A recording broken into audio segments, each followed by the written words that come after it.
Harry hadn't been back to Creekwood in 5 days. It was time for a divorce, Johnny thought. The idea of divorce had actually crossed his mind before he'd even married Harry. Back then, tucked just beneath their marriage contract, had been a set of divorce papers already signed by Harry Sutton.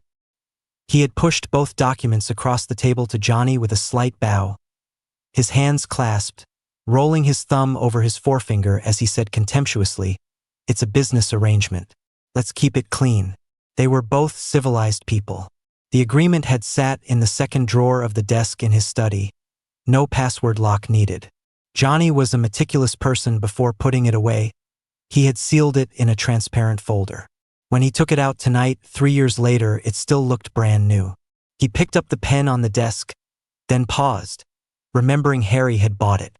After a moment's hesitation, he went back to the bedroom, dug the fountain pen he'd just packed out of his suitcase, and returned to the study. On the line left blank for the other party, he signed Johnny Pace with a steady, forceful hand. He had brought quite a few of his own things when he'd married into Creekwood, from the double-door refrigerator down to a paperweight in the study.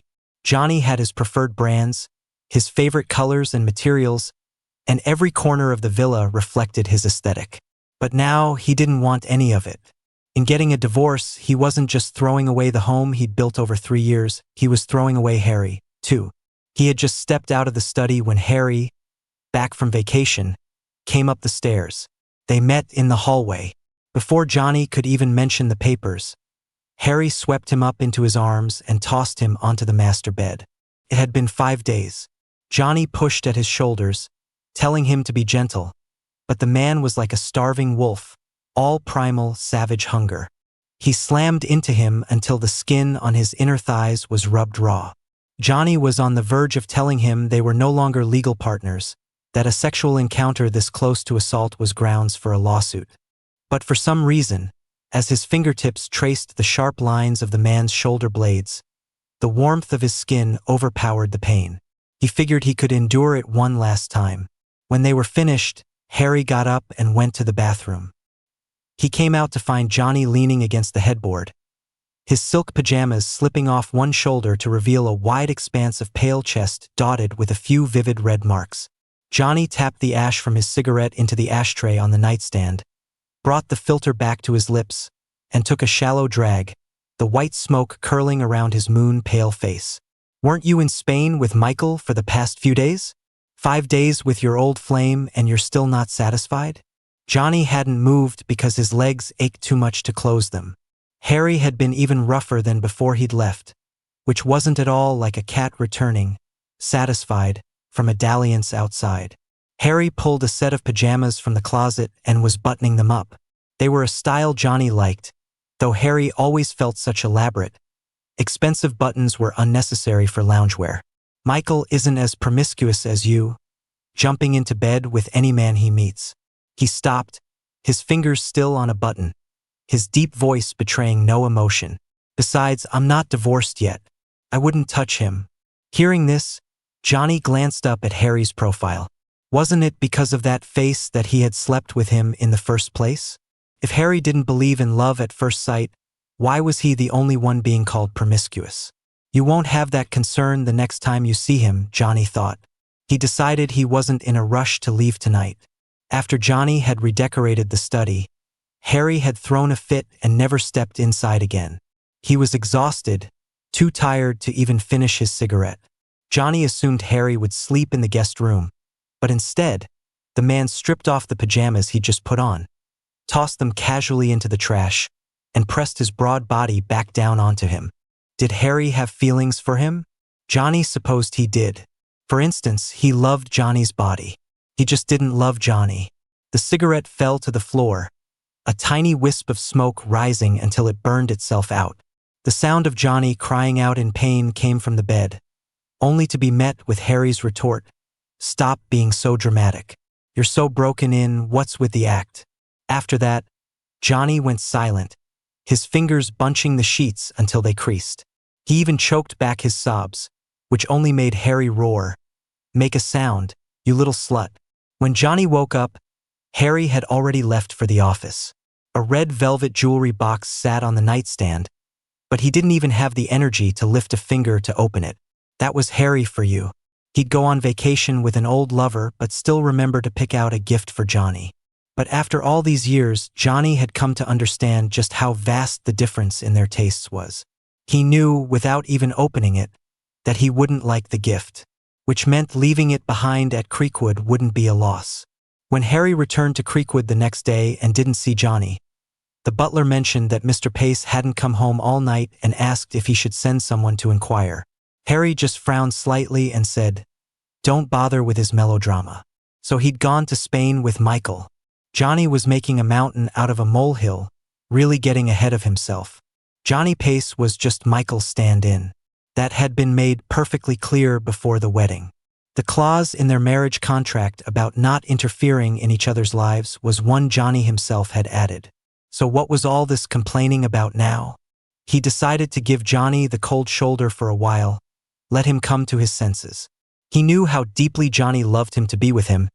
Johnny had even refused a seat on the board of his family's corporation, instead spending his days at home trying out new recipes, his eyes curving into crescents at a simple not bad from Harry. He was like a political hostage, married off to Harry to save his family, yet willingly imprisoned, becoming a useless person totally dependent on him. What did a Johnny like that have on Michael? Love? One-sided love was worthless. Harry ignored Johnny for 2 weeks, originally planning to make it a month, but he unexpectedly ran into him at the Vaughn's party. Johnny was wearing a red velvet suit, the neckline plunging nearly to his navel, his shoulder-length hair styled in soft curls. He looked like he was asking to be fucked. Michael, who had been sitting some distance away, saw Johnny enter and immediately pressed himself against Harry's arm, whispering breathlessly, "Harry, you've kept Johnny looking so beautiful. It's no wonder all the men are flocking to him now that you've let him out." Harry's brow furrowed at his words, his anger at Johnny's shamelessness growing. Before he knew what he was doing, he had pulled Johnny out of a crowd of men, stripped off his own jacket, and thrown it over him, hissing, "If you wanted to see me, you could have had the butler call. Did you really think this tacky little stunt, coming here dressed like this to flirt with everyone and get my attention, was a good idea? Johnny, have you no shame?" Johnny's wrist throbbed from the tight grip. He tried to shrug off the jacket, but Harry held his shoulders fast. Harry couldn't see the shock in his eyes, they were too close. As Johnny's lips parted slightly, Harry captured them, his tongue sweeping in with the taste of tequila. When Harry finally let him go, Johnny said, his voice trembling, "You haven't been in the study, have you?" Harry's eyes darkened, wondering what new trick Johnny was trying to pull. He had only kissed him to assert his claim his possessiveness over Johnny was simply because they were married. Before he could answer, a commotion arose from behind them. The party was for the Vaughns to announce their new heir, and it sounded like the head of the family was making an entrance with his eldest son, who had been missing for 3 years and was only recently found. Harry had no interest in the secret dramas of the rich and powerful. All he wanted right now was to drag this infuriating man home and teach him a lesson. He looked down at Johnny in his arms. The sharp-tongued man had suddenly gone silent, huddled in his shadow like a lonely, fallen bird.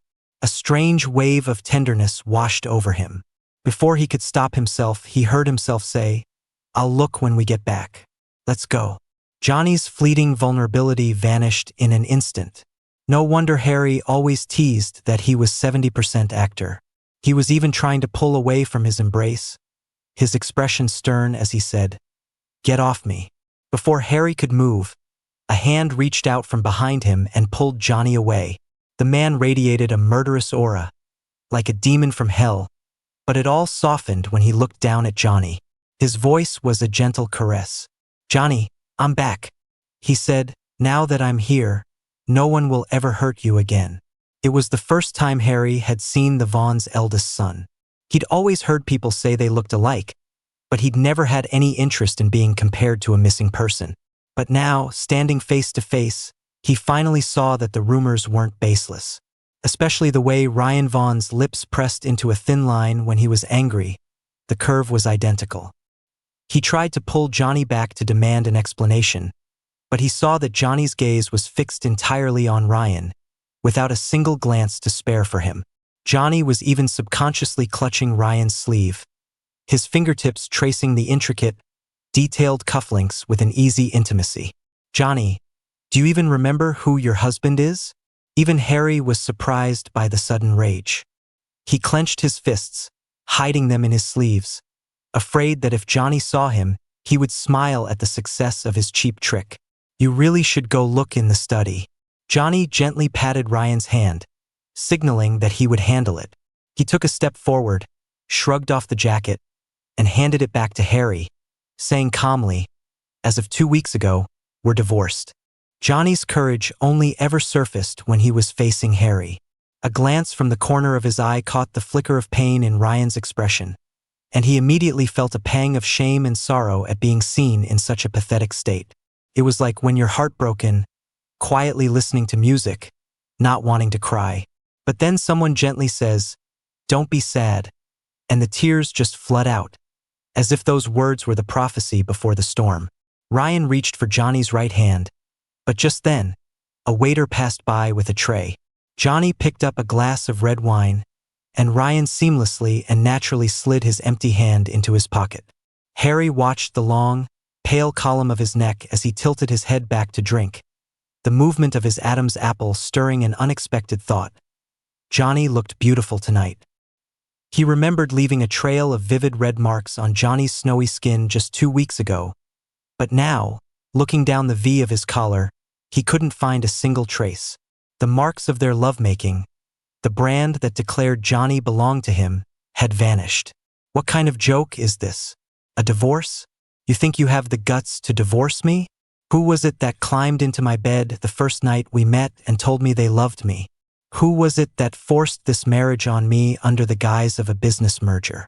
Johnny, I'm giving you 3 seconds to take back that ridiculous statement." The words were humiliating, words that shouldn't be said in front of others. But while he spoke them to Johnny, his eyes were locked on Ryan.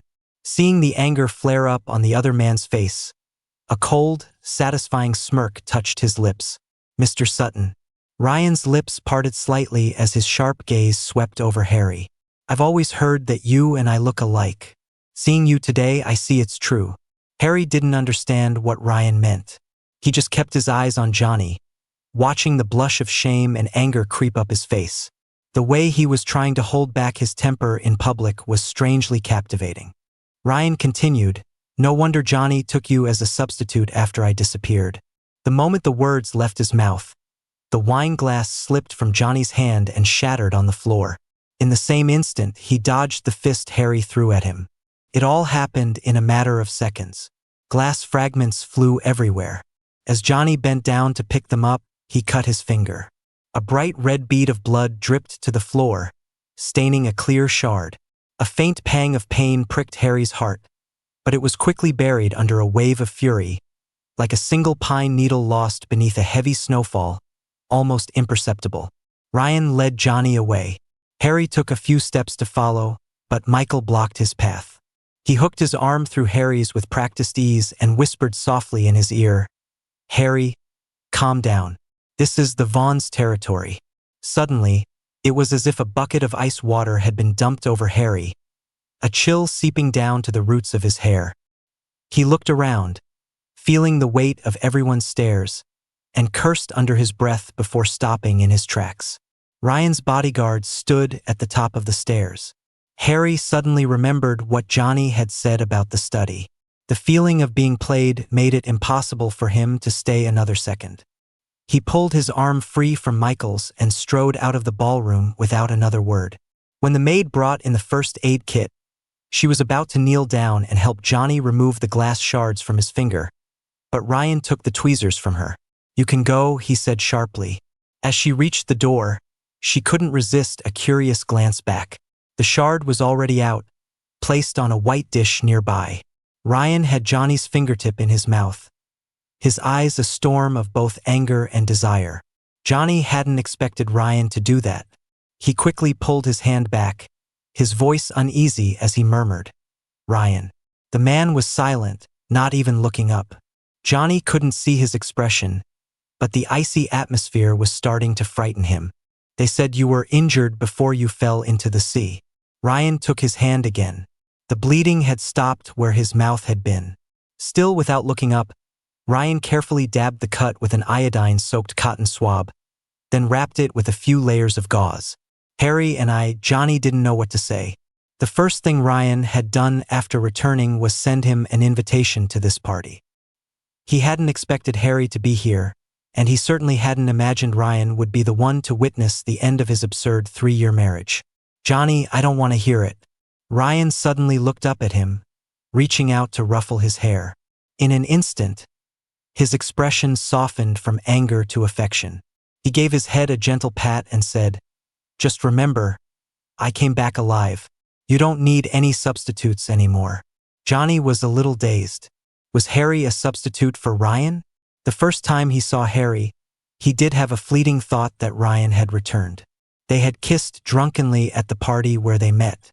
When Harry had pressed him against the wall, his hand on his slim waist, kissing him until he lost all reason, he had whispered in a seductive, ambiguous tone, "You look so much like him."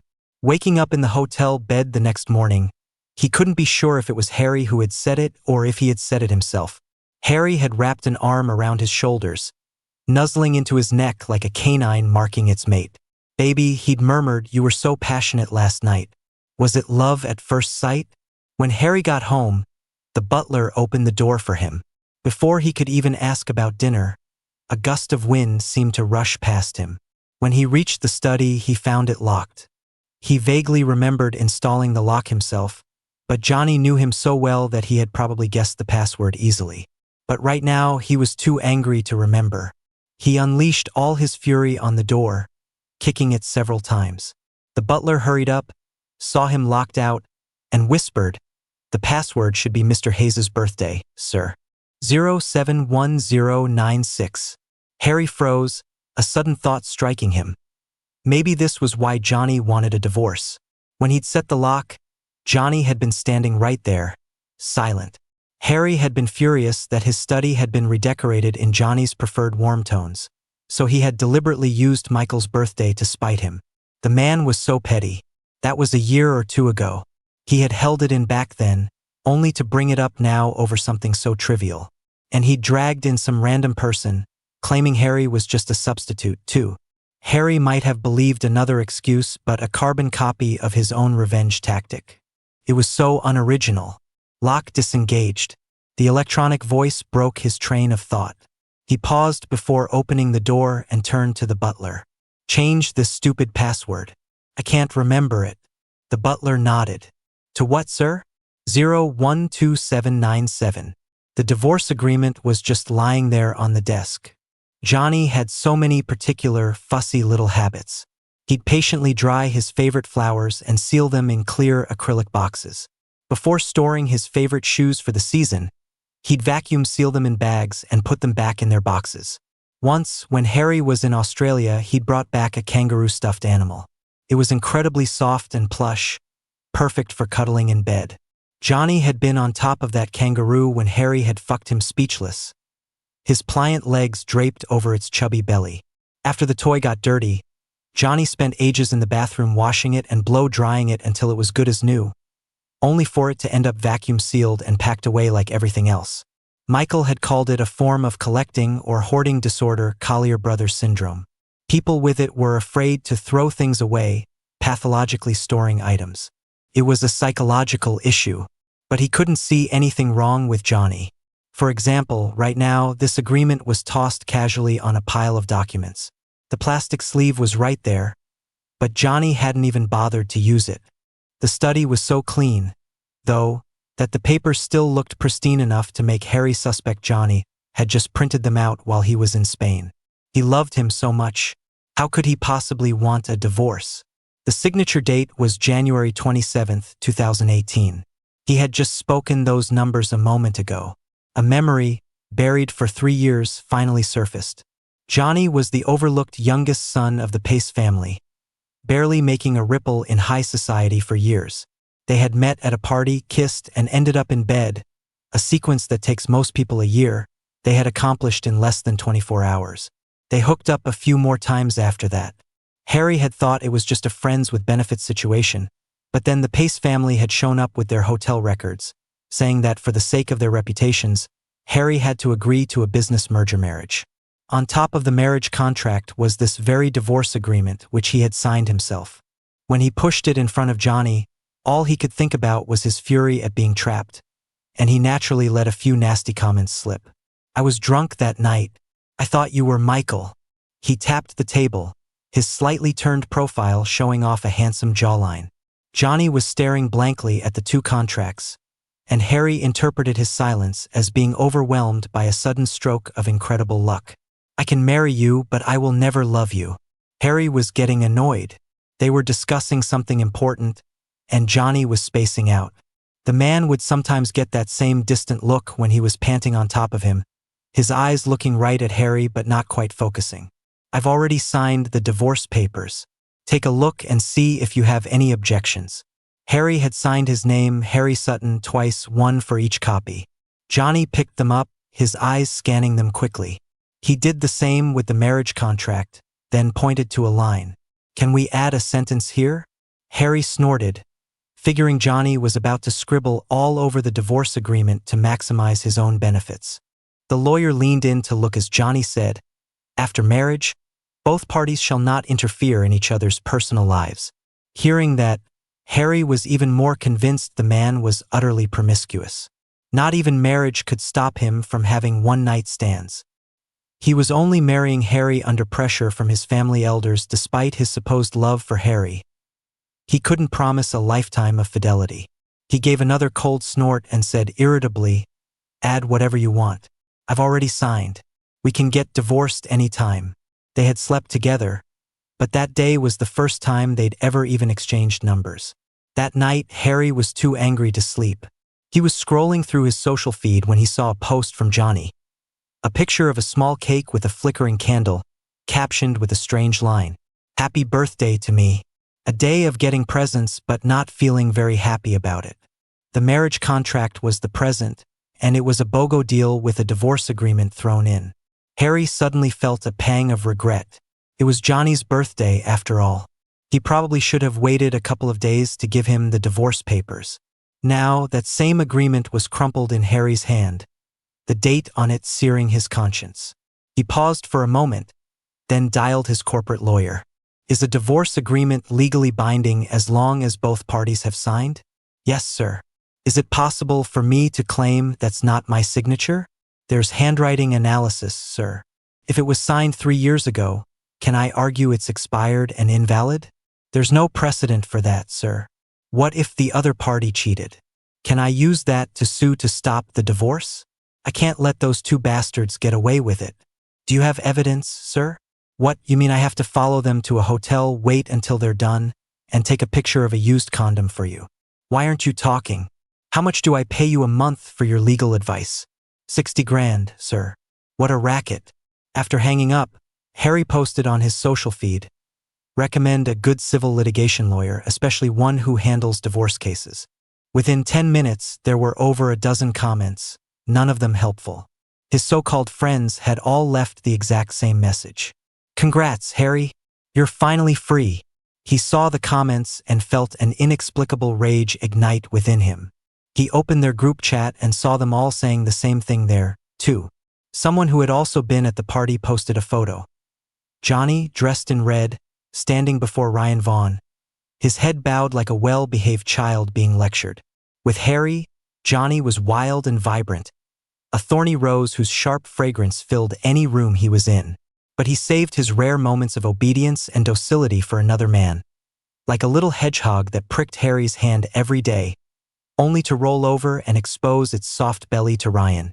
"Johnny looked really good today." The comment made Harry snap the pencil on his desk. The guy next to him must be the long-lost eldest son of the Vaughns. "I heard old man Vaughn announced him as the heir today and even wrote a will leaving him 65% of the shares." Harry snorted. He really looks like Harry. This comment got everyone's agreement. They dug up several more candid shots of Ryan from the party, and in every single one, Johnny's unmissable red suit was present. "Harry, are you getting divorced because Johnny was just using you as a stand-in?" The message was from Harry's closest friend, a guy who rarely spoke in the group chat. He had seen Ryan adjusting Johnny's collar at the party and sent Harry a private message. "I told you back then, using someone as a substitute will come back to bite you. See? Here it is. Johnny doesn't love you." Harry put the divorce agreement back in the drawer. As he left the study, he glanced at the password lock, then loudly called the butler upstairs. "Get rid of the password. Just tear this damn door down." The butler gave him a startled look, then lowered his head and said nervously, "But sir, Mr. Johnny already replaced this door once. This is American white maple. The wood is dense, the grain is beautiful, and it has a lovely finish." Harry shot him a look. "You and Johnny together sound like a damn TV shopping channel. Stop watching that garbage. And remember to change the password." The butler's expression visibly relaxed. Then, as if remembering something, he added, "It's Mr. Johnny who loves watching it, sir. Not just watching, but buying. The small storage unit he rents is already full, and we haven't even unpacked the packages that have arrived in the last 2 weeks. I was about to contact him to ask if we should rent another warehouse." Harry's head was starting to ache. He waved a dismissive hand. "You don't need to ask him about that. Just rent it. Have the company finance department pay for a 3-year lease. But you're divorced," the butler stated calmly, then raised a finger to his temple as if in a moment of sudden realization. "I suppose I should ask if I need to contact a moving company to clear out the storage unit first. What the hell was wrong with this world?" Another person popping up to remind him that he and Johnny were divorced, that Johnny had run off with someone else, that he, Harry Sutton, had been dumped. His emotions finally reached a boiling point. Harry grabbed his phone and called Michael. The moment the call connected, before Michael could even speak, Harry yelled into the receiver, "Michael, you fucking idiot. What kind of terrible idea was that? Help me get Johnny to confess? Confess my ass. My husband ran off with another man." Harry had genuinely liked Michael once. For years, he'd chased after every breadcrumb Michael threw him, only for Michael to frown and say he just saw him as a good friend right when he got close. After too many rounds of that push and pull, Harry met Johnny. And even though he had been reluctant to be forced into a marriage, Johnny had become his legal spouse. When Michael came to confess his feelings, Harry found himself looking into Michael's eyes and thinking of Johnny's angry face. Michael had grabbed his arm, talking about regret, saying he finally realized Harry was the one who had always been truest and best to him, and how had things changed so much in just 2 years. Harry had calmly pulled his hand away. "Did you forget? I'm married." Michael tried to compose himself, but he couldn't hide his reddened eyes. "But you were only ever using Johnny as my substitute," he said, his voice trembling. "Johnny hates cilantro, chives, and cherry tomatoes. His favorite scented candles have to be Diptyque's Classic Bays from Paris. His favorite body wash is the oregano and narcissus from the Beast's Flower collection. And his towels have to be that specific brand of Xinjiang long staple cotton, which he thinks is lucky. I think it's tacky, but he says it's auspicious." He rattled off a long list, and Michael's face grew paler and paler. "But Michael, I can't remember what you like anymore. Don't you see that Johnny doesn't love you at all? There's no such thing as love at first sight. He was just using you to escape his family." Michael refused to admit defeat. Harry's love was possessive. When he loved someone, he made you feel like you were the only person in the world. Johnny's love had been sudden and intense. He would make exquisite Western meals for Harry, knit him a scarf with an intricate pattern, and get jealous and angry, storming out only to be caught and dragged back to bed to be thoroughly disciplined. But apart from their first night, when Johnny had clung to his neck like a puppy finding its home, licking his lips and telling him he loved him, he had never heard those words again. Harry had never questioned where that love came from. He thought Johnny's love for him was as natural as breathing. He had taken that love for granted, acting with impunity. "Just take one trip with me as a way to give me closure. If he really loves you, he won't be indifferent when he finds out. But if he's just using you, he won't care who you're with, right?" Michael's words had made Harry hesitate. He had originally just wanted to figure out if his feelings for Johnny were merely transferred affections. But just as he realized he loved Johnny, he was left wondering, Was Johnny's love all a lie? Harry was about to lose his mind. Johnny hadn't been indifferent, but his reaction was far too extreme. Was divorce something you could just joke about? And he'd hired some damn actor to play along with his charade. Him and Ryan Vaughn? From head to toe, down to every last strand of hair. How were they alike at all? Michael hadn't even had a chance to speak before Harry, having finished his tirade, hung up. He turned and dialed Johnny's number, only to find he'd been blocked. He wouldn't believe it if the whole world told him he was Ryan Vaughn's substitute. Not unless Johnny told him so himself.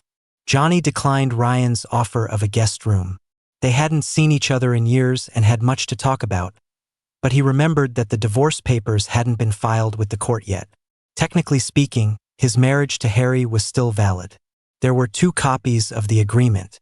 The one he'd left for Harry was tossed on the desk, but the other lay quietly in his bag, a tangible reminder to uphold a final shred of marital decency. Truthfully, despite Harry's vicious words, he had never cheated on him in their 3 years together. He constantly claimed Johnny was just Michael's substitute, but when Michael broke up with his boyfriend and came running back to his old flame, Johnny had asked Harry if he wanted a divorce. Harry had just glared at him and called him insane. He never expected Harry would actually go to Spain with Michael. You could wash something that was dirty and use it again, but a person who was dirty was just nauseating to think about. Divorce was the quickest way to express his dissatisfaction and protest, but Ryan's appearance had changed the narrative. Now it looked like he was kicking Harry to the curb because Ryan was back. He was only 10 when he met Ryan. As the unfavored youngest son of the Pace family, he wasn't even allowed at the parties in the front courtyard. He would squat by the fountain, scooping up water and watching the lone fish swim as solitarily as he felt.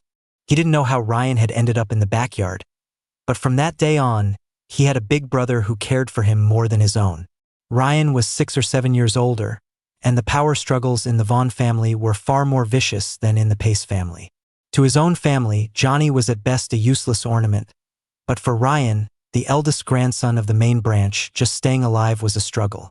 The day before he disappeared, Ryan had snuck over to Johnny's window and asked if he would elope with him. Johnny hadn't understood.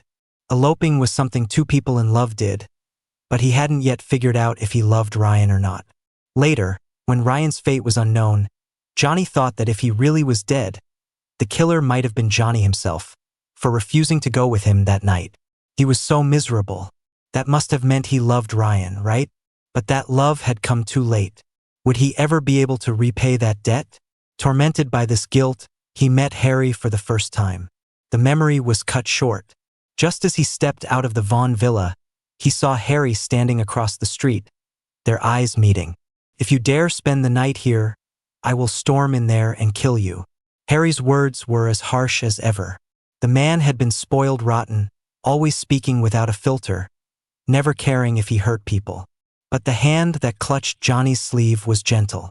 He pulled him into his arms, buried his head in the crook of his neck, and continued in that same ferocious tone, "Johnny, they're all saying I'm just his replacement. You fucking tell them I'm not. When I had a fever, you stayed by my bed, afraid to sleep. You gave me medicine and then crawled under the covers to hold me when you were worried I'd get cold. Was that because I was a substitute? When I was handling the North American business, my schedule was a mess. You were worried I wouldn't be able to get food at the office late at night, so you cooked and brought it to me at 2 in the morning. Was that because I was a substitute? When my birthday fell on a business trip, you bought a plane ticket and flew all the way there just to jump into my arms and say happy birthday. Was that because I was a substitute? Are you divorcing me because he couldn't go on?" He felt pathetic. The words were a thicket of thorns around his heart, and forcing them out felt like bleeding from between his teeth. "Because I'm a substitute?" Johnny tried to push him away, but his embrace was too tight. There was even a hint of desperation in Harry's voice, which Johnny found strange. He wasn't the one who had just spent 5 days and 4 nights in Spain with his old flame. So he knew. He knew all the good things Johnny had done for him, and it was because he knew that he felt entitled to squander that affection so recklessly. Johnny had never been one to coddle Harry, so even though his body couldn't resist, his voice was ice cold. Before we got married, you made it perfectly clear that I was just Michael's substitute. That I should know my place, that a marriage obtained through deceit was a sham. So now I'm telling you, they're right. You were just a substitute, too. Harry let him go. He raised his hand and swung hard, but it stopped just an inch from Johnny's cheek. His wrist locked, and he glared at Johnny, his eyes blazing red. Johnny, you son of a… He pulled the red velvet box from his pocket and threw it at Johnny's feet. The box hit the ground and split in two, and something metallic rolled to the edge of the curb. Long after Harry had stormed away, Johnny was still standing there, dazed. He finally sighed, crouched down and picked up the ring, noticing an identical one still in the box. The rings surprisingly suited his taste. It was the first gift from Harry that Johnny actually thought was beautiful. He was suddenly lost. Harry wasn't sure who he loved, but did Johnny himself have the right answer? His fingers closed around the divorce agreement in his bag, crumpling the once smooth paper. He was suddenly confused. Why did the joy of Ryan returning from the dead feel less powerful than the pain of telling Harry the truth? The original was back, so the substitute should step aside, right? Just like when Michael came back into the picture, Johnny was supposed to abdicate. Why would Harry give him rings? He must have bought them in Spain. Who goes on a hedonistic trip with their ex and buys matching rings for their spouse? Hand engraved with I love you in Spanish. If Harry loved Johnny, then who did Johnny love? Johnny had just stepped out of the shower when the butler called. He had bought this house on a whim, and it was still missing many things, especially his favorite body wash, which was out of stock. That only soured his mood further. Mr. Johnny, is this a good time? Johnny really liked the butler Harry had hired. He was only about 7 or 8 years older than them, competent, discreet, and always treated him with the utmost respect. Go ahead, he said. His hair was still dripping, but he felt a stubborn reluctance to use a hairdryer. The one he'd left at Creekwood was covered in pink rhinestones he'd glued on himself, and it always felt like it was blowing pink bubbles every time he used it. Could you please come back to the house, sir? The master has locked himself in the study for 3 days and 3 nights. I'm not entirely sure if he's still alive. The butler chose his words carefully, then added after a moment of silence from the other end, or perhaps you could just come back and trick him into opening the door. We can have security go in and restrain him, then hook him up to an 4 to keep him alive. Johnny didn't know what to say. He grabbed a scarf and was heading out the door when he ran into Ryan, who had come to pick him up. Johnny remembered they had planned to meet at a coffee shop to catch up on the past few years. Ryan saw him rushing out and opened his arms with a fond smile. Johnny, no need to hurry. I only just got here 10 minutes ago. Johnny stopped short, calling out awkwardly, Ryan. Seeing him rooted to the spot, Ryan let his arms fall to his sides and slid his thumbs into his pockets. His gaze sharpened. Are you going somewhere else? Johnny nodded. To see Harry? Ryan's voice dropped a couple of tones, though his expression remained unreadable. Johnny hesitated for a moment before giving a slight nod. He's not doing well, apparently. I'm going to check on him, he said, feeling inexplicably guilty. But you're divorced. Weren't we supposed to go to the courthouse today to file the papers? Ryan took a step forward, closing the distance until their toes were touching. There was still no emotion in his voice, but his hand rested on Johnny's shoulder. Johnny, I don't blame you for marrying a substitute after I disappeared. But now that I'm back, I want Harry Sutton completely out of your world.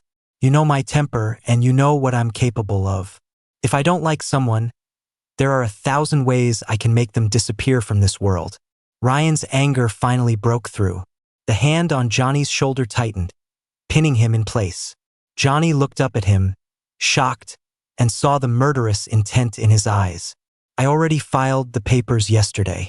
We don't need to go, Johnny said with a soft sigh. He wrapped the scarf around his neck, his voice tinged with resignation. You're right. We're divorced. Whether he lives or dies has nothing to do with me anymore. Harry only picked up the bowl of hot porridge on the desk after the butler had made the call. The base was a rich chicken broth, the meat shredded finely and mixed into the millet porridge, with all the fat skimmed off and a single drop of lime juice to cut through any gaminess. But he still found it tasteless. Even though it was made exactly to Johnny's recipe, it just wasn't right. He ate quickly, finishing the bowl in just 2 or 3 minutes. Not because he was hungry, but because he was afraid Johnny would show up and realize it was all a trick to lure him back. But it wasn't entirely a lie. He really had locked himself in the study for 3 days and 3 nights, thinking. He had replayed their entire past, searching for proof that Johnny loved him. But all he could find was evidence that Johnny didn't. Harry was callous, volatile, and oblivious. There was nothing about him worth coming back to. And half of that personality was Johnny's fault for spoiling him. The resentment from their forced marriage had always lingered between them, and every time Johnny tried to soothe him, it felt like an admission of guilt. He didn't dare try to trick Johnny back on the first day. He was afraid that if he heard Johnny say he didn't love him, his only impulse would be to lock him away. Right here, in this study that had been renovated to his liking with a password that was now Johnny's birthday. There was a chaise lounge in the study, ordered from Milan, upholstered in a short-piled, light gray fabric. He knew he wouldn't be able to control himself. He would pin Johnny down on it, then handcuff him to the armrest of the office chair and force him under the desk. These vile thoughts grew more intense as night fell on the first day.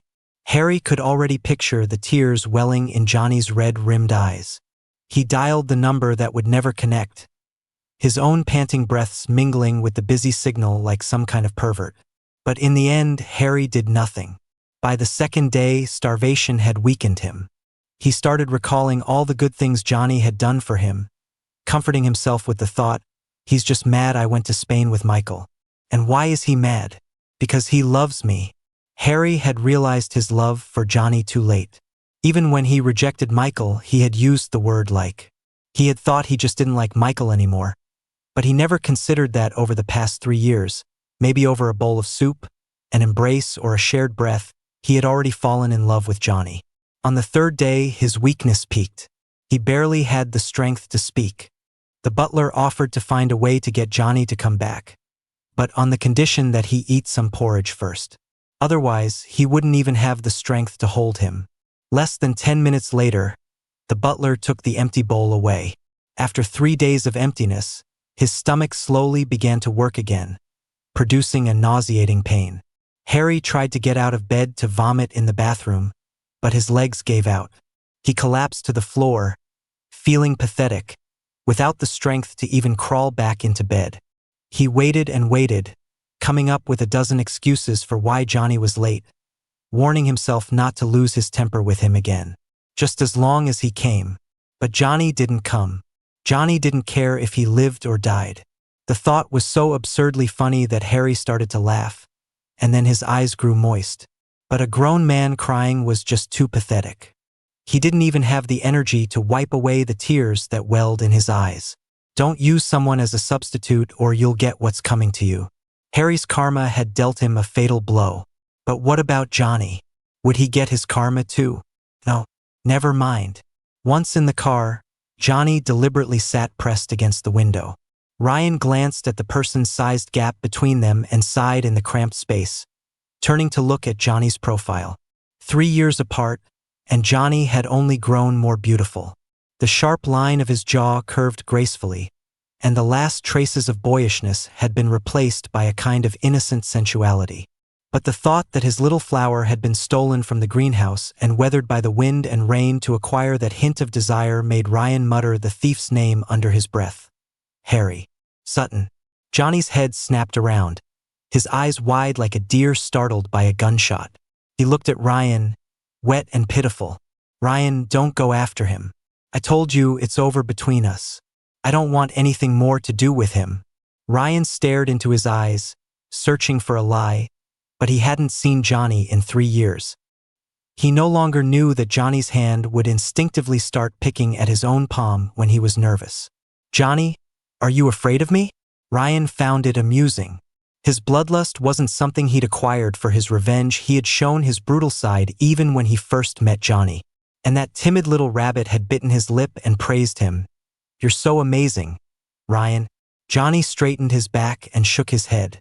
He wasn't afraid Ryan would hurt him, he was afraid he would hurt Harry. None of the people who had conspired against Ryan back then had been left alive, not even his own blood relatives. But they had surely foreseen their end the moment they raised their knives. I guess we've grown apart after all these years. You used to be so close to me. He instinctively reached out to ruffle Johnny's hair but found he was too far away and could only touch his shoulder. Johnny kept his eyes downcast, not saying a word, looking as though he wanted to speak but couldn't. Ryan leaned closer, stopping just short of Johnny. His lips were only a finger's breadth from Johnny's cheek as he asked softly, "Can I kiss you?" Johnny suddenly thought of Harry. That hot-tempered jerk always took what he wanted. When he wanted a kiss, he'd pin him against a wall, his fingers tilting his chin up, and then his tongue would invade, a chaotic tangle of passion. He would press his soft tongue all the way to the back of Johnny's throat, licking the inside of his mouth with abandon, forcing Johnny to meet his rhythm until their kisses were wet and noisy. Ryan was patient. In that charged, intimate space, he didn't move as long as Johnny was silent, but the weight of his presence was still suffocating. Johnny picked at his palm again, ducking his head slightly to avoid the close contact. "Ryan," he said softly, "back then, when you asked me to elope with you, I didn't go. If you had just asked me to go with you, I would have said yes." Johnny left the rest unsaid. The ugly part didn't need to be voiced. He had only ever seen Ryan as a brother. Running away with his brother to the ends of the earth would have been fine. But it couldn't be eloping. Eloping was for lovers. Ryan wasn't angry, but he leaned back against his seat. After a long silence, he asked, "Is it because of Harry Sutton?" Johnny quickly shook his head. "Don't touch him," he said urgently. "He's just an idiot. He's not worth your time." Seeing his anxious expression, Ryan finally reached out and ruffled his hair, pinching his cheek just like he used to when they were younger. "I think you're the idiot," he said. "Let's get coffee first. A few hours won't kill him." It was 6 in the evening when Johnny arrived at Creekwood. The butler met him at the door and told him Harry had passed out. The family doctor had already been called and put him on in 4. Johnny was about to turn and leave, but the butler didn't try to stop him. He even thoughtfully had the driver pull the car up to the front gate. Johnny didn't get in. He let out a cold snort and walked back into the estate. The driver got out and asked the butler if the car was still needed. The butler, smiling a perfect 8-toothed grin, replied, "I don't think it will be needed tonight." Johnny walked softly into the room. Harry was lying on the bed, his face pale, his eyes closed. He hadn't really believed Harry would starve himself for 3 days over him. But seeing him so weak now, he felt a mix of exasperation at his stupidity and a sliver of heartache. It didn't matter who was a substitute for whom. Seeing the ex-husband he had spent 3 years nurturing into a healthy bull now wrecking his own body, Johnny felt another surge of anger and wanted to leave all over again. Harry had a sharp tongue. In 3 years, they had fought more often than they'd slept together. But seeing him sleeping so peacefully now, Johnny felt an urge to talk to him. "I didn't lie to you. In the beginning, you really were a substitute. When you're quiet, you look so much like Ryan." If Harry had been awake, he would have jumped out of bed at that. Johnny sat on the edge of the bed, his eyes fixed on the 4-bag, dripping solution drop by drop. "But you're also petty, mean, and loud. Not like him at all." A second verbal knife plunged into Harry's heart. Johnny himself let out a small laugh. "Later, I grew to love your stubborn awkwardness. Every time we fought, you'd secretly have the butler watch the shopping channels with me and egg me on to use your card.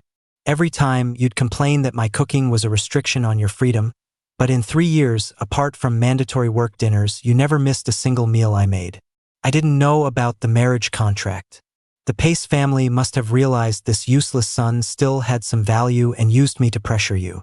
Ryan had just disappeared, and his family wanted to get rid of me too. I needed that marriage. You hired so many people to protect me but never said a word.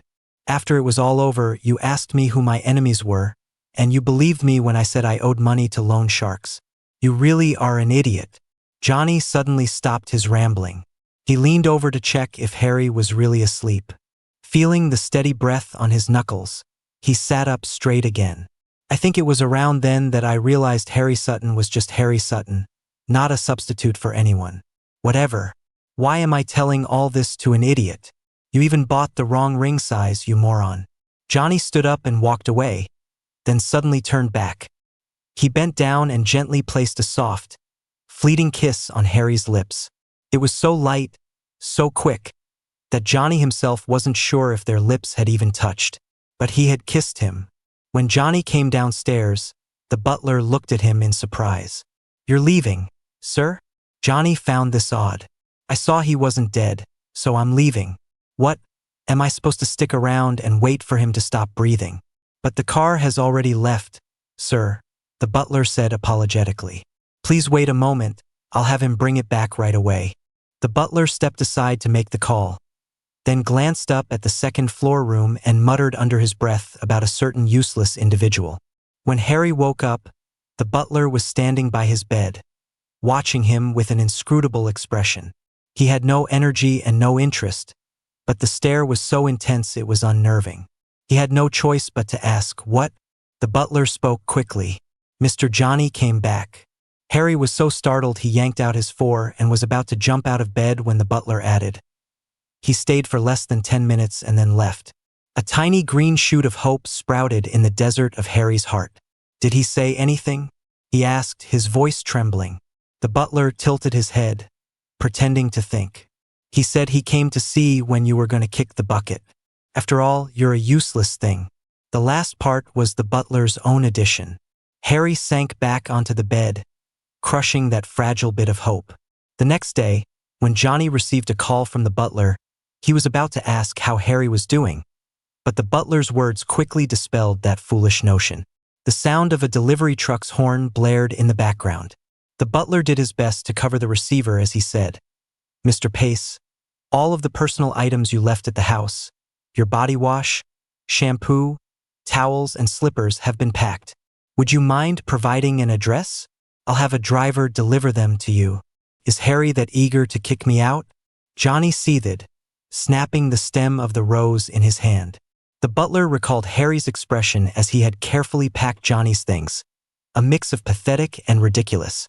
He was afraid Johnny wouldn't be used to other products, so he had sorted everything according to Johnny's habits, all while muttering, "Johnny Pace, you're so damn cruel. I'm practically on my deathbed and you won't even come see me. Am I not human just because I was a substitute? Don't substitutes have feelings? You bastard." The butler relayed, "He said you're a bastard." Johnny hung up, the rose now just a pile of petals. A minute later, he sent his new address. The butler went inside, called Harry out, and practically shoved him into the passenger seat of the delivery truck. The truck he'd rented was a bit small, and Harry's long legs were uncomfortably cramped. Before he could complain, the butler texted him the address and knocked on the window. "Sir, please try to have some dignity." Just before the truck reached Johnny's apartment complex, the driver told Harry to call him. Harry refused, unwilling to be the one to back down. But when Johnny came downstairs, Ryan and his bodyguards were standing beside him. The truck hadn't even fully stopped when Harry threw open the door, jumped out, and stormed over, pointing at Ryan. "You, the other man, breaking up a marriage. You were gone for 3 years, why did you have to come back? If you hadn't come back, Johnny wouldn't have divorced me. If you hadn't come back, at least I would still be useful to him." Ryan's bodyguards moved in, but he waved them back with a single gesture. Johnny moved faster than any of them, rushing over to wrap his arms around Harry's waist. "Ryan," he said frantically, "don't lower yourself to his level." The familiar embrace threw Harry for a loop. It felt like a lifetime ago. Johnny turned and shot him a glare, hissing, "Shut up." Harry kept muttering under his breath, but now only the two of them could hear. "Harry, how does it feel to be used as a substitute?" Ryan stood his ground, his gaze sharp and imperious. "Not good, I imagine." "Funny, that's probably how Johnny felt, too." Ryan's simple words hit Harry like a lightning bolt. He glanced at Johnny's grim face and suddenly remembered there were things he hadn't had a chance to say, things that had to be said now, before it was too late. Johnny had already let go of him, but thankfully he hadn't rushed back to Ryan's side, giving Harry a chance to grab his wrist. "Johnny, I went to Spain with Michael because he said he wanted to help me test if you cared about me. Nothing happened between us. I told you that the first day I got back." We had 2 separate rooms the entire time, and we had a guide and a translator with us. They can all vouch for me. Johnny, when Michael's boyfriend dumped him last year, he came to me. I told him I was married, that I loved my partner very much, and that I would never get a divorce. Johnny, did you ever, even for a moment, love me? That one time you said you loved me, was it because you thought I was him? Johnny knew that Harry's domineering arrogance was just a front. He had never been afraid of that Harry. But the man standing before him now was begging for a crumb of validation. A man so hopeless he eventually let go of his own accord. He couldn't hide the ache in his heart. Afraid Harry would see it, he could only turn and walk toward Ryan, leaving behind what must have looked to Harry like the cruelest back in the world. He walked to Ryan's side, afraid he would lose his temper and lash out at Harry. Let him go, he said in a low voice. Weren't you here to help me move? I'll go open the basement door. He couldn't answer Harry's questions. I love you was easy to say when you didn't mean it, but once you felt the stirrings of real love, the words became a curse that, once spoken, meant utter defeat. Before he even reached the basement, Johnny called the butler and told him to come pick Harry up. The butler let out a long sigh on the other end and replied robotically, "Understood, Mr. Johnny." On the way back, the butler sat in the passenger seat, watching Harry's pale face in the rearview mirror. He sighed again. Perhaps you should consider Mr. Hayes? Harry let out a cold laugh and slowly raised the partition between the front and back seats. He closed his eyes and leaned back, utterly defeated. More clearly than ever before, Harry Sutton understood one simple fact. He and Johnny Pace were divorced. Johnny saw Harry again at the Hayes family's charity ball. Michael himself had driven over to deliver the invitation, repeatedly insisting that he had to be there. Apparently, a painting Harry had bought for Johnny in Spain was up for auction. Seeing Michael's smug little expression, Johnny had to fight the urge to call Harry and curse him out. But the anger festered all day, and by evening, he couldn't help but text the butler, asking if a new master had moved into Creekwood. The butler didn't reply. The next day, as he watched Harry and Michael standing together on a balcony, a belated text finally came through. "Apologies, Mr. Johnny. I have not been at Creekwood these past few days. I'm on vacation. Greetings from sunny Hawaii." Johnny locked his screen with a cold sneer, tossed his phone in the air, caught it, and slipped it into his pocket. He picked up a glass of wine and headed for the balcony. Before Johnny approached, Michael was talking to Harry. Harry felt not a shred of remorse for calling him an idiot the other day. In fact, when Michael had delivered the invitation, he'd said irritably, "Can you please stop bothering me? If Johnny sees us together, he'll get the wrong idea again." Michael didn't really have deep feelings for Harry for him. Love was more like a game, and pursuing Harry was about the thrill of the chase. The kindness Harry had shown him in the past was enough to forgive a few outbursts. There was no reason to sever their friendship just because they couldn't be together. But he couldn't stand to see Harry so pathetic. Johnny was playing on a level far above him, which, to Michael, just meant the game was getting interesting. If he misunderstands, isn't that a good thing? If he storms over and acts like the wrong spouse, it means he still has some feelings for you. If he doesn't care at all, you can finally give up. Harry, you'll never win your husband back by being this stupid. Haven't you tried explaining the misunderstanding? Haven't you tried telling him you love him? A sly, charming smile played on Michael's lips, his eyes sparkling. Did it work? Is he back with you? Harry felt as if he'd been poisoned. His throat constricted, unable to utter a single word. His dark eyes were devoid of hope. He leaned against the balcony railing, his hand holding a wine glass suspended over the edge, and stared into the black night. "Forget it," he said softly. "We're divorced anyway." That was the last sentence Johnny heard. Harry telling Michael we're divorced anyway. Harry was so fickle. One minute he loved mangoes, the next he loved strawberries. Now that he was tired of strawberries, he wanted to go back to mangoes, did he? "Harry, I know we're divorced, but it's barely been a month. Are you that desperate to be whispering with your old flame in plain sight?" Johnny's gaze was like a sword, sharp enough to draw blood. His voice, laced with the chill of an autumn night, continued, "People don't know we're divorced, you know. This is the perfect opportunity here at the Hayes' party to go out and announce it. At least then people won't think you're cheating on me." Harry's temper flared. He clenched his fists, trying to suppress his anger, and snorted. "Who cheated on who first? How many times has Ryan Vaughn been to your new place? You've slept together by now, haven't you?" Harry's words were, as always, thoughtless. He had been trying desperately to keep their divorce a secret from the public, still dreaming of winning Johnny back. But now Johnny himself had shattered that dream. The comment was so vile that even Michael tugged on his sleeve, signaling him to stop. But Harry, driven to the edge of a breakdown by a month of torment, just advanced on Johnny, his words like venom. "So, tell me, who's better in bed, the original or the substitute? You know what? How about I become your lover? After all, before the divorce, we were pretty damn compatible in bed." Red liquid splashed across Harry's nose and trickled down his cheek into his collar. Johnny had thrown the entire glass of wine in his face.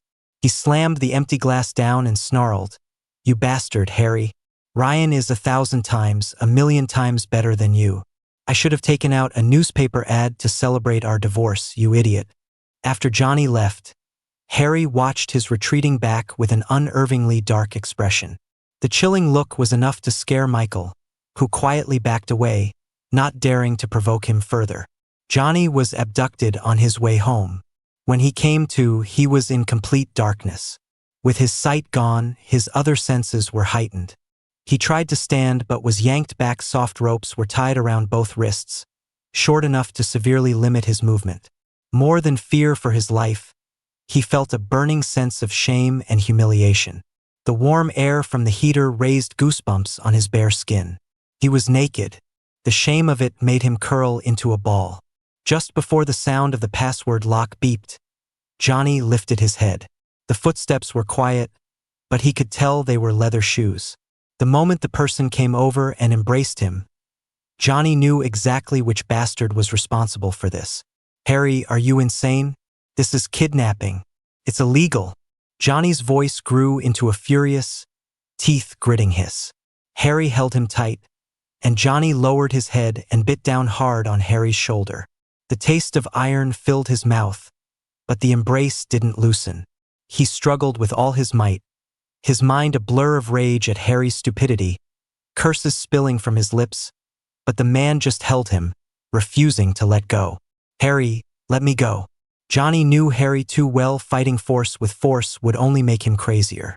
He lowered his voice, a sob catching in his throat, a pathetic whimper at the end. "If you let me go now, I might consider forgiving you." Harry finally reacted. He raised a hand and gently stroked Johnny's face, his voice hoarse and heavy. "My love." Johnny had never heard Harry call him that. The anger from his captivity slowly began to recede, and he tried to reason with him softly. "Take this blindfold off. It's uncomfortable."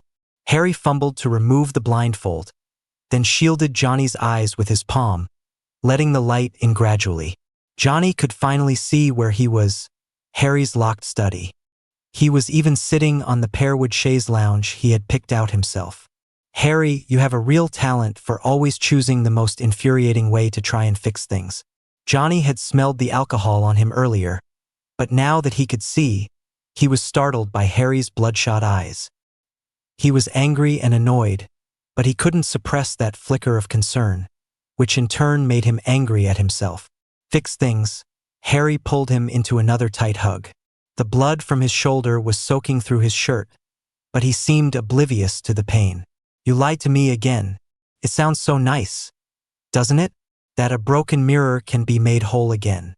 But was that mirror ever mine to begin with?" Harry's eyes glistened with tears. The alcohol had dried out his throat, and every word was a ragged tear. "You lied to me so many times over the past 3 years. I thought all that delicious food you made was for me. I thought you were genuinely happy to see me. I thought you didn't say you loved me because you were proud and playing hard to get." The glistening tears finally spilled over, rolling down his cheeks. "I thought Johnny Pace loved Harry Sutton." The words were pathetic, his voice shrinking until his head was buried in Johnny's shoulder, hot tears falling onto his pale, slender back. "Turns out, It was all just in my head. Johnny tried to speak, but Harry suddenly covered his mouth. Johnny bit down hard on his fingers, but he didn't pull away. Please, he pleaded, his voice thick with sorrow. Don't curse me out anymore. Okay? His body pressed down on Johnny's, and the moment he moved his hand, he sealed Johnny's lips with his own. His tongue swirled with all the bitter love he felt. After kissing Johnny until his eyes were hazy, he whispered, "If you can't love me, then hate me." When Harry left, Johnny's back felt like it was broken. His clothes were draped over the desk. Harry had untied the ropes from his wrists but had double-locked the study door. This absurd ordeal went on for days. Harry would only come in to either feed him or fuck him like a madman. He was tormenting not just Johnny, but himself. His mental state deteriorated even faster than Johnny's. One time, after bringing in a meal, Harry collapsed at the door before he could even lock it. Even if Johnny hadn't gotten this chance, he would have been able to escape Creekwood today. He had been missing for 2 weeks. Ryan would have undoubtedly suspected Harry. He hadn't even reached the front door when he saw Ryan and his bodyguards breaking down the gate. Standing on the steps, he glanced back at the second floor, his first thought being that Harry was still lying on the cold floor. I must be a madman driven mad by another madman, Johnny thought. Ryan, seething with rage, was about to charge upstairs, but Johnny blocked his path. He wasn't particularly weak. Harry had forced him to eat by threatening to slit his wrists in front of him, and after the first time he saw the blade cut through flesh, Johnny had stopped resisting. Harry's bandages were still on sometimes. His rough thrusting would cause them to bleed. Johnny didn't know how Harry was going to get out of this, but he knew he had to protect him one last time. He had just gotten into Ryan's car when police sirens wailed, and several cars screeched to a halt in front of Creekwood. Johnny grabbed Ryan's wrist, his voice trembling. "Did you call the police?" But before Ryan could answer, Johnny had already bolted from the car, rushing into the villa behind the officers.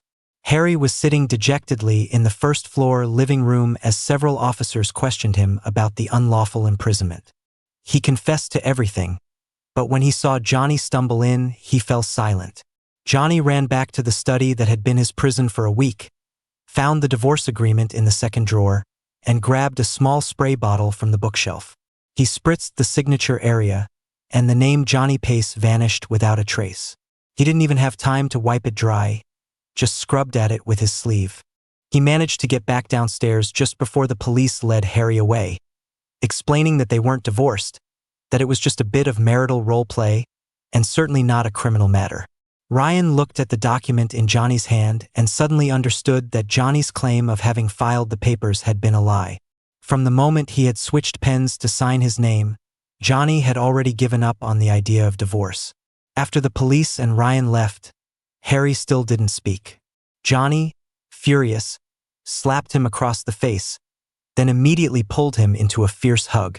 If this is crazy, then let's be crazy. If they weren't both out of their minds, how could they have both mistaken the person they deeply loved for someone else's substitute? Johnny Pace and Harry Sutton. The divorce agreement void. Epilogue. When Harry woke up, Johnny had already turned off his alarm. His morning meeting had been rescheduled by his secretary. Johnny was playing the part of the master of the house, handling everything with calm efficiency. The butler, back from his vacation, was standing in the living room wearing a Hawaiian grass hat. When he saw Harry come downstairs, he pulled a brightly colored floral shirt from his tote bag and waved it at him. "Sir, a gift for you. Would you like to change into it now?"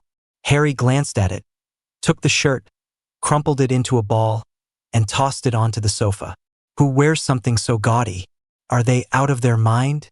Then he saw Johnny walk out of the kitchen with a plate of salad, wearing a matching floral shirt. Harry snatched the shirt off the sofa and pulled it on over his pajamas, beaming as he walked over. "You look amazing in this. You know, that butler of ours isn't completely useless."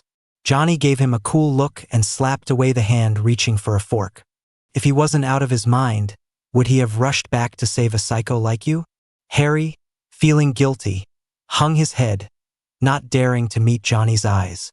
He just stood there like a wooden doll. Johnny set down the salad, turned, and straightened his shirt. He smiled at the butler. The color you picked makes his skin look so fair. He looks like a player. The butler roared with laughter and pulled an even flashier pair of shorts from his bag. Ignoring Harry's horrified expression, he said, "A full set would make him look like a total playboy. The whole vibe just screams I ride the waves." Harry quietly texted the butler, "You're fired." The butler just waved his phone nonchalantly at Johnny. "Looks like I won't be getting that double salary. Mr. Pace, any chance of a raise on your end?" Johnny nodded slightly, then glanced at Harry's wide-eyed disbelief and dangled the shorts. "Go change." Harry had no choice. He couldn't afford to make his newly reclaimed husband angry. When he came back out, Johnny was sitting on the sofa scrolling through an iPad. He patted the spot next to him. "Come pick. I got you time off from work. Let's go on a trip." In the past, Harry would have hated Johnny's meticulous control over every detail of his life. But after almost losing him, he couldn't be happier to have Johnny managing him. Harry came over and rested his head on Johnny's lap, looking sideways at the list of countries he'd compiled. Without thinking, he said, "Let's go to Spain. Last time I was there, I saw a few shops with decor and products that were totally your style." Johnny's fingers paused on the screen. He was annoyed by Harry's thoughtlessness, but he just said coldly, "No." Harry finally realized his mistake. He turned and pressed his face against Johnny's warm stomach, placing a light kiss just above his navel. He wrapped his arms around his waist. "When I went with, you-know-who, everything I ordered was what Johnny would love, every shop I went into was one Johnny would like, and every gift I bought was for Johnny. By the end, Michael refused to even leave the hotel room because I wouldn't shut up about you." Johnny was mollified. The thought of Michael's disgruntled face was satisfying. He typed Spain into the search bar. Harry then brought up the rings. Michael had been eager to try them on, but Harry hadn't even let him touch them. After he'd chosen them, he had wanted to text Johnny so badly but had forced himself not to, instead posting a picture to his social feed, visible only to himself. Johnny scrolled through his phone and found the post. Above a terribly shot photo was a short line of text. "Johnny Pace, do you like it?" "I like it," Johnny answered softly. He leaned down and nipped the tip of Harry's ear, watching it turn bright red. They had done the most intimate things imaginable countless times, yet a simple, chaste gesture like this made them both blush. Harry couldn't resist showing off their trip to Spain online, captioning it "honeymoon with the hubby." Michael commented below, "Second marriage?" Harry, furious, called him to chew him out. Johnny, who was listening nearby, frowned and gestured for the phone. Harry was nervous, afraid Michael would upset Johnny. He handed over the phone with a warning. "Don't say anything stupid. Pissing off my husband is worse than pissing me off." On the other end, Michael felt an inexplicable twinge of anxiety. Technically, Johnny was his substitute, but now he felt a strange pressure, as if the real queen was asserting her authority. He had only interacted with Johnny a few times and felt that, apart from a slight resemblance, their personalities were completely different. He wasn't sure what Johnny wanted to say, but he was too curious to hang up. "Mr. Hayes." Johnny's clear, cool voice came through the line, and Michael was immediately on edge. "My Harry has a bit of a temper. Please don't take what he just said to heart." Harry's hand crept up to Johnny's waist, stroking it gently. Johnny shot him a glare, motioning for him to move away and not interrupt. "I won't. I've known him longer than you have. I'm used to his spoiled attitude," Michael said, trying to regain the upper hand by raising his voice. "That's just how he is with outsiders. He speaks without thinking. I'll be sure to discipline him properly from now on so he doesn't go around embarrassing himself." Johnny shifted, lying sideways on the sofa and propping his legs on Harry. "Massage my calves," he said. "I was standing in the bathroom too long last night. They're sore." Michael heard every word, including Harry's cheerful okay. "Oh, and there's one more thing I need to trouble you with. Last time you and my Harry went to Spain, I hear you were splitting the costs. But you've both been busy since you got back, and the bill hasn't been settled. I happened to have some free time yesterday, so I drew up an itemized list. The total comes to $243,567. Johnny's voice was soft, but the number made Harry's fingers tremble. Johnny gave him a sharp look, and Harry went back to massaging more diligently. We can forget the change, so let's call it an even 243,560. You can do the math to divide that by 2, can't you? Without waiting for a reply, Johnny smoothly texted him his bank account number. He turned to Harry. To my account. You don't have a problem with that, do you? Harry shook his head vigorously. He then heard Johnny laugh softly. Good thing you didn't delete his contact info, or we'd never have found him. A chill went down Harry's spine. If Johnny's legs weren't on him, he would have instinctively dropped to his knees on the floor. Johnny shifted his legs again and yawned. That's good. Keep going.